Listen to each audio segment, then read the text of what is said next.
Los papeles del divorcio estaban sobre mi escritorio como el veredicto de un jurado. 12 años de matrimonio reducidos a 23 páginas de lenguaje jurídico y firmas que aún no me había obligado a poner. Los miré fijamente durante mi descanso para almorzar, solo en mi oficina en el piso 42, observando cómo la ciudad se movía debajo de mí con una energía decidida que no había sentido en meses. Me llamo Michael Chen, tengo 42 años y estaba a punto de convertirme en otra estadística más. Mi abogado había preparado los papeles la semana anterior.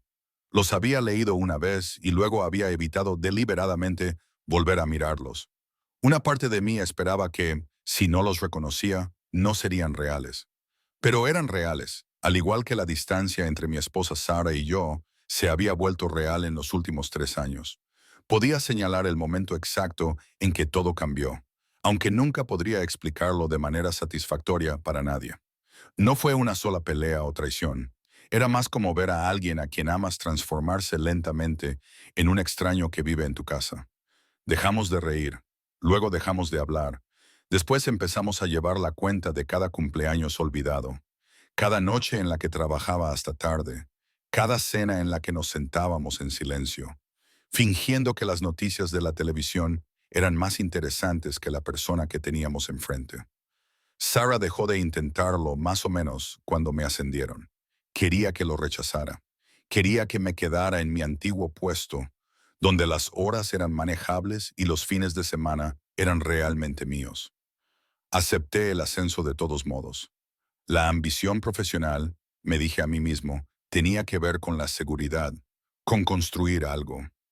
Ella no dijo nada en respuesta, pero sentí el distanciamiento como algo físico, una puerta que se cerraba en lo más profundo de su interior y que yo no sabía cómo volver a abrir. Durante el último año habíamos vivido vidas paralelas en el mismo apartamento. Ella se acostaba a las 10 mosto. Yo trabajaba hasta medianoche. Ella desayunaba antes de que yo me despertara. Cuando volvía a casa, la encontraba ya recluida en la habitación de invitados con un libro, alegando que tenía que terminarlo antes de la reunión del club de lectura. La habitación de invitados se había convertido en su dormitorio en algún momento, aunque nunca lo habíamos discutido explícitamente. Simplemente había sucedido, como tantas otras cosas que habían sucedido sin que intercambiáramos palabras. El mes pasado, finalmente lo dije en voz alta. Creo que deberíamos plantearnos la separación. Esperaba que llorara, que discutiera, que luchara por nosotros de alguna manera. En cambio, se limitó a asentir y dijo, de acuerdo. Esa única palabra, pronunciada con tanta tranquilidad, sin ninguna emoción, rompió algo en mí que no sabía que aún estaba intacto. Al día siguiente llamé al abogado, pero allí sentado con los papeles, me vi incapaz de dar el paso definitivo. Mi dedo se cernía sobre el teléfono. Podría llamar a la abogada, pedirle que se los enviara por correo electrónico a Sara y poner el proceso en marcha. 12 años y todo podría terminar oficialmente en un mes. Ni siquiera teníamos hijos que complicaran las cosas. Nuestra separación sería limpia y eficiente, al igual que lo había sido nuestro matrimonio. En ese momento, mi teléfono vibró. Un mensaje de Sara. No te olvides de la cena de los Henderson esta noche, a las 7:30. Intenta llegar acá sin las Staces para que podamos ir juntos. ¿Los Henderson? Lo había olvidado por completo. Eran amigos de Sara del club de lectura, aunque con los años se habían convertido en amigos de la pareja. Lo último que quería era pasar una noche charlando trivialidades y fingiendo que todo iba bien. Pero Sara me lo había pedido y después de todo, no tuve el valor de negarle esta última cosa. Volví a echar un vistazo a los papeles del divorcio y luego los giré deliberadamente boca abajo sobre mi escritorio. Ya decidiría qué hacer con ellos después de esta noche. Quizás el aire fresco y el cambio de aires me aclararían las ideas. Quizás por fin encontraría las palabras para decirle a Sara que estaba lista para dejarlo atrás, que ya había empezado el proceso de seguir adelante. No tenía ni idea de que, al final de la noche, no entendería nada y lo entendería todo. El ático de los Henderson era exactamente como lo había imaginado. Muebles minimalistas, arte contemporáneo y ese tipo de música de fondo tranquila que pretende ser sofisticada, pero que solo consigue que todo parezca estéril. Rebecca Henderson nos recibió en la puerta con besos al aire, vino blanco y copas de cristal que probablemente costaban más que mi primer coche. Sarah estaba preciosa. Llevaba el vestido azul que siempre me había encantado, el que combinaba perfectamente con sus ojos. También se había peinado de forma diferente, con un moño más suave y de alguna manera más vulnerable que el que había llevado últimamente. Sentí una punzada en el pecho al verla aceptar el abrazo de Rebecca, al verla sonreír, esa sonrisa que reservaba para las personas a las que realmente quería ver. Esa sonrisa había estado ausente de mi vida durante tanto tiempo que casi había olvidado cómo era. Pasamos al comedor, donde las otras parejas ya estaban sentadas. Thomas y Melissa, de la oficina. Los Patel, que vivían 2 pisos más abajo. Los Johnson, a quienes había visto quizá 2 veces antes. 6 parejas sentadas alrededor de una enorme mesa de cristal repleta de comida que parecía demasiado bonita para comerla. Sarah se sentó entre Melissa y Rebecca. Yo me senté frente a ella, lo suficientemente cerca como para verla, pero no tanto como para hablar con ella sin que todos se dieran cuenta. La cena transcurrió con el tipo de conversaciones que suelen tener lugar en este tipo de reuniones. Comentarios sobre el nuevo restaurante tailandés del centro, quejas sobre la tintorería que había estropeado el abrigo de alguien, especulaciones sobre los nuevos vecinos que se habían mudado al edificio. Participé cuando era necesario, removí la comida en mi plato e intenté no pensar en los papeles del divorcio que tenía sobre mi escritorio. Fue durante el plato principal cuando me excusé para ir al baño. Mientras caminaba por el pasillo, pasé por la oficina de Rebecca y aunque no me detuve deliberadamente, la puerta estaba ligeramente entreabierta y pude ver a Sarah a través de la rendija. Al parecer, ella, Rebecca y Melissa se habían separado del grupo principal. Debería haber seguido caminando, ahora lo sé. En lugar de eso me detuve. Es un hombre tan bueno, decía Sarah, con voz suave pero sincera. Todo el mundo ve a Michael como un tipo ambicioso, una máquina centrada en su carrera. Pero sinceramente, es el único hombre que me ha hecho sentir segura. Mi corazón se detuvo. ¿Segura?, preguntó Rebecca. Pero casi nunca está aquí, Sarah. Pensaba que vosotros dos estabais... Estamos pasando por un mal momento, interrumpió Sarah, y pude notar la emoción en su voz, como si estuviera conteniendo las lágrimas. Llevamos un tiempo pasando apuros, pero eso no tiene que ver con cómo es él en el fondo. Tiene que ver conmigo, con que nos hemos perdido. Pero Michael siempre ha sido estable. Cuando murió mi padre, ¿te acuerdas? Me derrumbé. Michael se sentó conmigo en la oscuridad durante horas sin decir nada. Solo me cogió la mano. Nunca intentó arreglarlo ni hacerme sentir mejor. Simplemente estuvo ahí. ¿Y por qué la distancia?, preguntó Melissa con delicadeza. Porque soy una idiota, respondió Sarah. Y ahora había una risa en su voz. Pero era el tipo de risa que la gente hace cuando se está rompiendo por dentro. Me enfadé por su ascenso. Me enfadé porque trabajaba demasiado. Porque ya no era la persona que era cuando nos conocimos. Pero nunca le dije nada de esto. Simplemente me alejé. Y lo peor es que ahora él también se está alejando. Y me aterra haber alejado a la única persona en mi vida que me ha hecho sentir que valía la pena quedarme. No podía respirar. ¿Se lo has dicho?, preguntó Rebecca. Soy demasiado orgullosa, admitió Sarah. Las dos somos demasiado orgullosas. Y creo que ahora ya es demasiado tarde. Apenas me mira.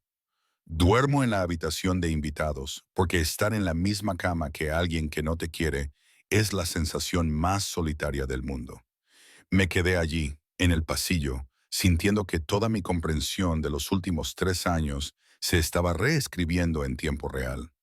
No fui al baño. En lugar de eso, volví al comedor, con la mente repitiendo las palabras de Sarah como un disco rayado. Ella me quería. Todavía me quería. La distancia no era indiferencia, era dolor, sufrimiento, el tipo de sufrimiento que la gente crea cuando tiene demasiado miedo de decir la verdad. Durante 3 años había actuado bajo la suposición de que ella había dejado de quererme, que la distancia era su forma de decirme que habíamos terminado. Había interiorizado su frialdad como un rechazo, sin considerar ni una sola vez que pudiera ser una forma de autoprotección. Mientras yo planeaba mi estrategia de salida, ella había estado sufriendo en silencio, creyendo que ya me había perdido. De repente, la cena se me hizo insoportable. Me excusé antes de tiempo, alegando una emergencia en el trabajo, y Sarah se limitó a asentir con esa expresión resignada que yo conocía tan bien. No protestó, no hizo preguntas, simplemente aceptó que me iba. De la misma forma en que había aceptado todas las otras veces que había desaparecido. El viaje a casa fue una tortura. Cada semáforo en rojo me parecía personal. Cada momento me daba tiempo para pensar en los papeles del divorcio que tenía sobre mi escritorio, en lo cerca que había estado de llevar a cabo lo que más la habría devastado. Cuando llegamos a casa, Sarah se retiró inmediatamente a la habitación de invitados con la excusa de que estaba cansada. Me senté en la sala de estar, con las manos temblorosas, tratando de averiguar qué hacer con este conocimiento que había cambiado todo fundamentalmente. Podía ignorar lo que había oído. Podía firmar los papeles, entregárselos y fingir que nunca había escuchado esa conversación. El proceso sería menos doloroso que tratar de reconstruir algo que se sentía tan roto. Pero incluso cuando ese pensamiento cruzó por mi mente, supe que no podía hacerlo. Había escuchado el corazón de mi esposa y ahora tenía que hacer algo al respecto. A medianoche, tomé una decisión. Fui a la habitación de invitados y llamé suavemente a la puerta. Sarah estaba leyendo y se sobresaltó al oír el ruido, dejando rápidamente el libro a un lado. Llevaba una vieja camiseta mía que de alguna manera había acabado en su armario, y verla con algo que me pertenecía me hizo sentir que por fin veía las cosas con claridad. ¿Podemos hablar?, le pregunté. Ella asintió lentamente, con cautela, como si yo fuera un animal salvaje al que no quería asustar. Me senté en el borde de la cama, manteniendo la distancia porque no confiaba en mí mismo para no derrumbarme si me acercaba demasiado. Te escuché en la cena, le dije en voz baja, en la oficina de Rebecca. No estaba tratando de espiar, pero te escuché hablar de mí. Sarah palideció. Parecía que quería desaparecer. Michael, dijiste que te hacía sentir segura, continué. Dijiste que yo era el único hombre que te había hecho sentir así. No debería haberlo hecho, empezó a decir, pero levanté la mano. Tengo que decir algo, la interrumpí con suavidad. Y luego puedes enfadarte todo lo que quieras. Iba a entregarte los papeles del divorcio. Los tenía preparados. Iba a hacerlo la semana que viene. Esta tarde estaba sentado en mi escritorio, mirándolos fijamente, tratando de convencerme de que era lo correcto. Sarah abrió mucho los ojos y vi cómo procesaba esta información con una devastación que no sabía que aún podía infligir a alguien a quien estaba tratando de dejar. Pero entonces te escuché, continué, y me di cuenta de algo. Me di cuenta de que no hemos fracasado porque hayamos dejado de querernos. Hemos fracasado porque hemos dejado de comunicarnos. Hemos construido muros en lugar de puentes. Y yo soy tan culpable como tú. ¿Qué estás diciendo?, susurró Sarah. Estoy diciendo que no quiero el divorcio, dije. Estoy diciendo que estoy cansado de enfadarme por la distancia en lugar de intentar acortarla. Estoy diciendo que, si tú estás dispuesta, quiero volver a intentarlo. Quiero luchar por nosotros. No porque todo vaya a salir bien automáticamente, sino porque lo que tenemos merece la pena luchar por ello. Sarah empezó a llorar y lágrimas silenciosas rodaban por sus mejillas. Pensé que te había perdido, dijo. Pensé que te había alejado tanto que ya te habías ido. Casi me voy. Lo admito, pero no me fui. Estoy aquí. Y siento cada momento en el que te hice sentir que no estaba eligiendo nuestra relación. Siento haberte excluido, dijo ella. Siento haber dejado que el orgullo fuera más importante que nuestra relación. Me acerqué y le tomé las manos entre las mías. Entonces, ¿qué hacemos ahora? Sarah me miró con los ojos enrojecidos y una leve sonrisa. Empezamos a hablar. Hablar de verdad. No sobre facturas y horarios, sino sobre lo que necesitamos, lo que hemos estado echando de menos y la terapia. añadí. Creo que necesitamos ayuda profesional para averiguar cómo hemos llegado hasta aquí y cómo reconstruirlo. De acuerdo, asintió. Pero Michael, necesito que entiendas algo. No puedo seguir soportando la distancia. No puedo estar casada con alguien que se siente ausente. No importa lo exitoso que seas o cuánto dinero ganes.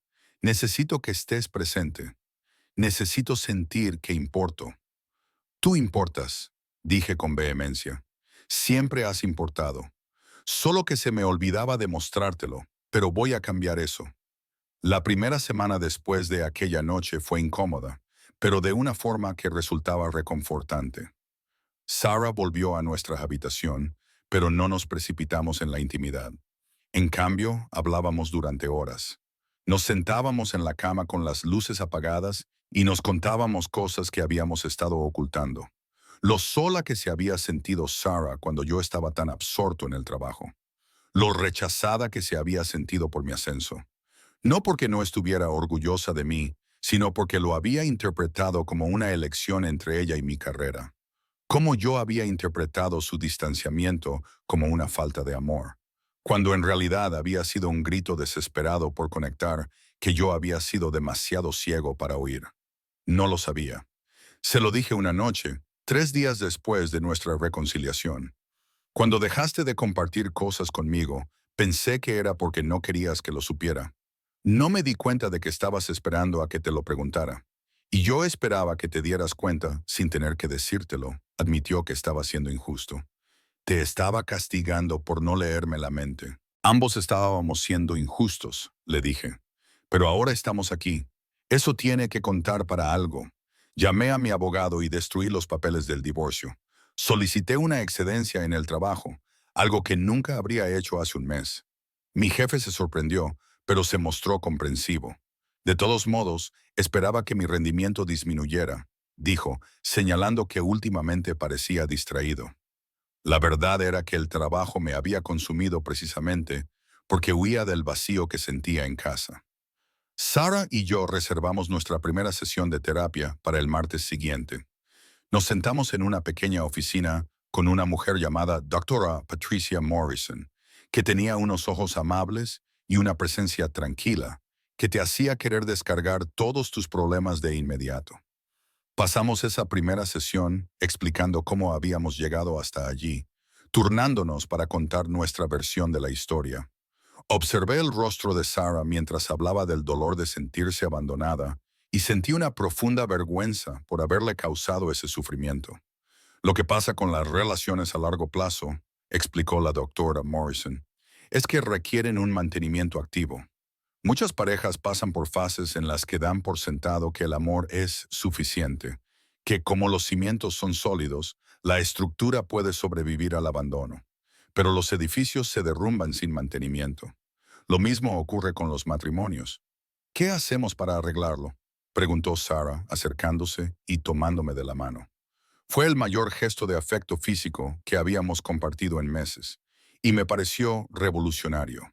Se empieza poco a poco, dijo el doctor Morrison. Se crean rituales. Se designa un tiempo que pertenece solo a la pareja. Se vuelve a sentir curiosidad por el otro, en lugar de dar por sentado que ya se sabe todo. Y recuerdan que su pareja no es su enemiga. La distancia es: salimos de la cita con deberes. Cada uno de nosotros debía escribir 10 cosas que nos gustaban del otro. No los grandes gestos o logros, sino las pequeñas cosas que nos hacían sentir conocidos y elegidos. También se nos indicó que tuviéramos una cena a la semana en la que no se nos permitía hablar de trabajo, facturas, ni nada relacionado con nuestras vidas externas. Solo se nos permitía hablar de nuestro mundo interior, nuestros sueños, nuestros miedos, nuestras esperanzas. Ese viernes preparé yo misma la cena. Nada sofisticado, solo la pasta favorita de Sara con albahaca fresca y salsa casera, una ensalada con su aderezo preferido y un postre sencillo de fresas cubiertas de chocolate. Nos sentamos a la mesa del comedor con velas y platos de verdad, en lugar de comer en el sofá mientras veíamos la televisión. Así que le dije, entregándole la lista que había escrito: 10 cosas que me encantan de ti y que no tienen nada que ver con tu aspecto o con lo que haces para ganarte la vida. Sara la leyó en silencio y yo vi cómo su rostro se suavizaba con cada punto. 1. La forma en que te ríes de tus propios chistes antes de terminarlos. 2. Cómo siempre me dejas espacio en la cama, incluso cuando aún no he llegado a casa. 3. El hecho de que recuerdes el cumpleaños de todo el mundo, incluso de personas a las que solo has visto una vez. 4. Tu capacidad para encontrar el lado divertido en las situaciones más frustrantes. 5. La forma en que te mueves por el mundo con una amabilidad tan deliberada. 6. Tu valentía para admitir cuando te equivocas. 7. La ternura de tu voz cuando hablas del futuro. 8. Tu feroz lealtad hacia las personas que amas. 9. La forma en que me haces querer ser una persona mejor. 10. El simple hecho de que me elegiste y me sigues eligiendo. Cuando terminó de leer, volvió a llorar, pero esta vez era un llanto que parecía sanador. Yo hice lo mismo, dijo, y me entregó su lista. La leí y con cada punto sentí que algo que había estado encerrado dentro de mí durante años comenzaba a descongelarse. 3 meses después, apenas reconocía al hombre que había sido antes de aquella cena. Los papeles del divorcio habían sido destruidos, triturados en confeti que representaba todas las formas en que casi había destruido mi matrimonio.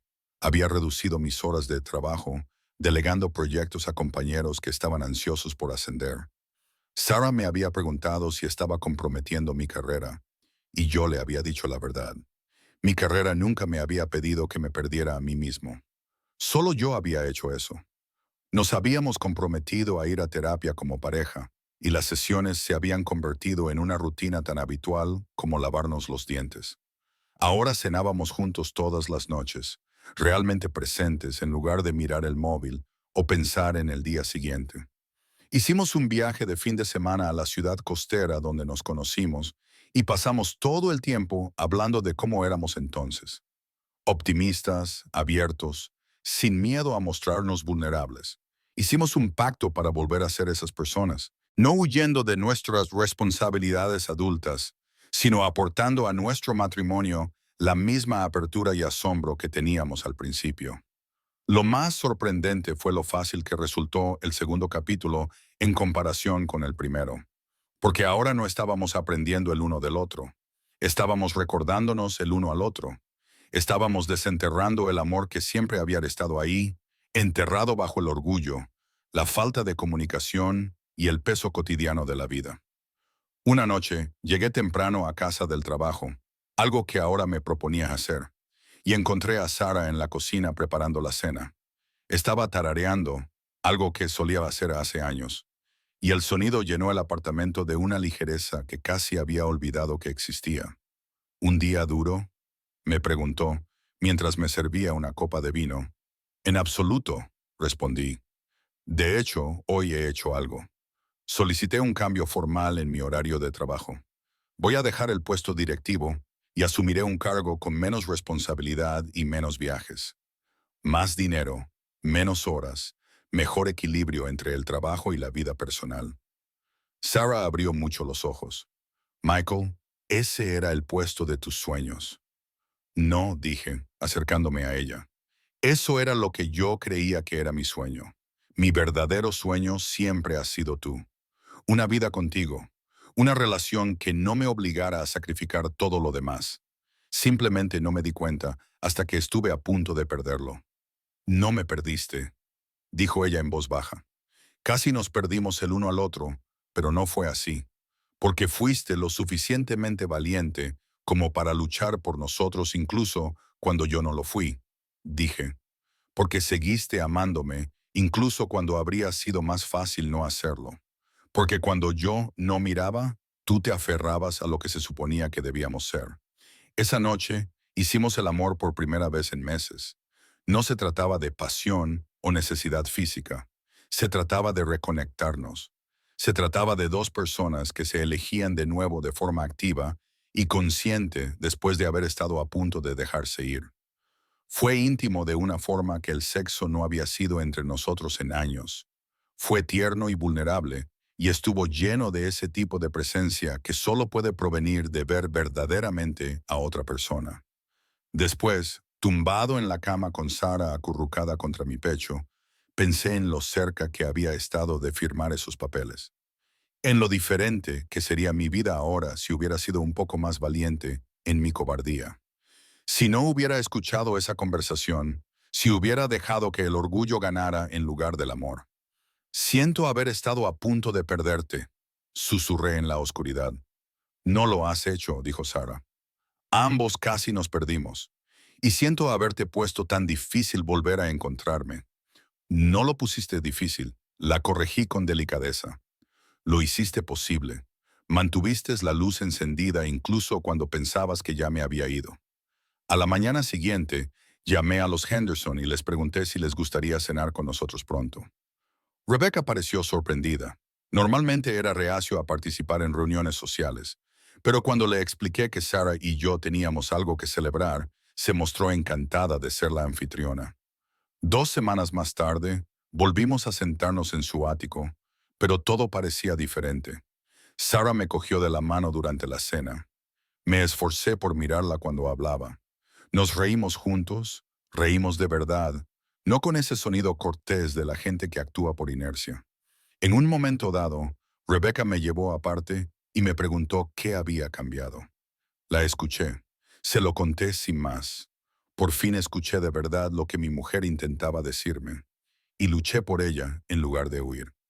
Cuando llegamos a casa esa noche, Sarah y yo nos sentamos en el balcón de nuestro apartamento, contemplando las luces de la ciudad. No necesitábamos hablar, simplemente estábamos juntos, dos personas que se habían perdido y habían vuelto a encontrarse. Gracias, dijo Sarah después de un rato. ¿Por qué?, le pregunté.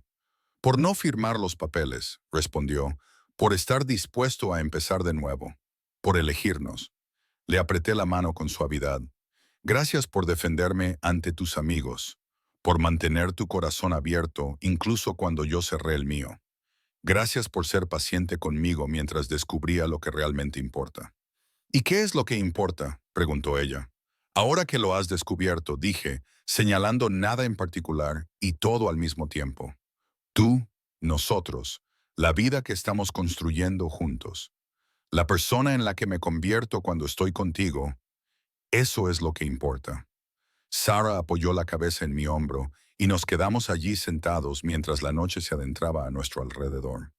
Dos personas que casi habían dejado escapar el amor, ahora lo sostenían con cuidado, conscientes de lo precioso que era en realidad. Los papeles del divorcio que parecían tan inevitables hacía solo unos meses, ahora parecían una pesadilla. Representaban al hombre en el que casi me había convertido. Alguien que huía de las dificultades en lugar de afrontarlas. Alguien que daba el amor por sentado hasta que era demasiado tarde. Pero yo no era así. O, al menos, ya no era así como había decidido ser. La vida, había aprendido, no consiste en no cometer nunca errores. Se trata de estar dispuesto a verlos, aceptarlos y luchar por mejorar. Y si tienes suerte, si tienes a alguien dispuesto a luchar a tu lado, obtienes una segunda oportunidad. La oportunidad de construir algo más fuerte que lo que había antes. Porque ahora sabes lo frágil que puede ser. Estaba dispuesto a divorciarme de mi esposa, pero estaba mucho más dispuesto a amarla. Y me di cuenta de que eso marcaba la diferencia.